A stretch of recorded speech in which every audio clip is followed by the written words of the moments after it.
don't think that just because you do not talk to them about certain things, that they don't have exposure. All right? That they don't have exposure. They're being exposed to violence through technology. They're being exposed to pornography. They're being exposed to guns. They're being exposed to whatever you can think of. If they have access to pornography, if they have access to a pad like this, sometimes there are companies that target them to deliver these things to them. They're targeted. In my field, they call it psycho-marketing. They want to know your age. They want to know the city that you live in. They want to know like your background, your race, and things like that, so that they can market something to your children.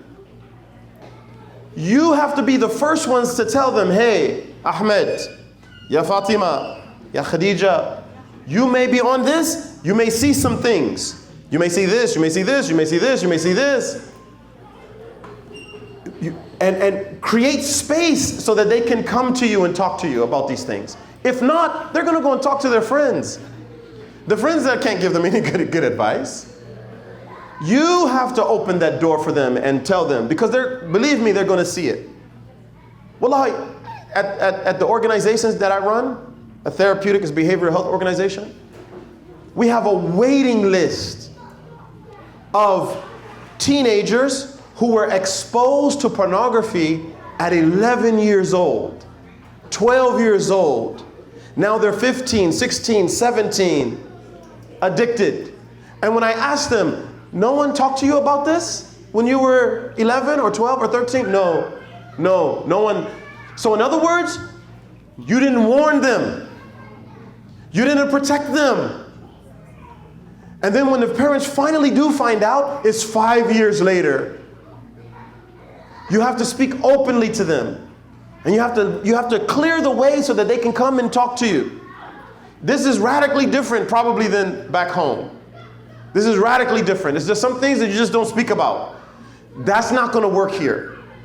You have to speak about it. You have to be frank and very open. You may see this. You may see that. And then tell them the consequences. Listen, this can have harmful effects in the future if you look at it. This can destroy your marriage if you get used to this. Because that's another thing that I'm saying. I spend a lot of time talking to the boards of the masajid. I spend a lot of time talking to the shuyukh, to the imams and things like that. And I tell them, listen, this has long-term implications for the entire community. How? Most masjids stay open because they receive donations. Okay? And those donations come usually from families who benefit from the masjid. But if 50% of your couples are getting divorced within the first 2 years, what happens to your community? What's going to happen? It's a big problem. Okay? And then what happens to the children that they have that fall through the cracks because of pornography? I'm speaking to you openly. I'm speaking to you frankly. Right? You can't believe how many people are suffering from this in our community. You can't believe it. Okay? And I'm just looking down the road 10 years, 15 years, and I'm saying, if we don't change right now, we're going to have a huge problem in the future. The entire community. Because your beautiful Muhammad or Ahmed is going to fall in love with the beautiful Fatima over there.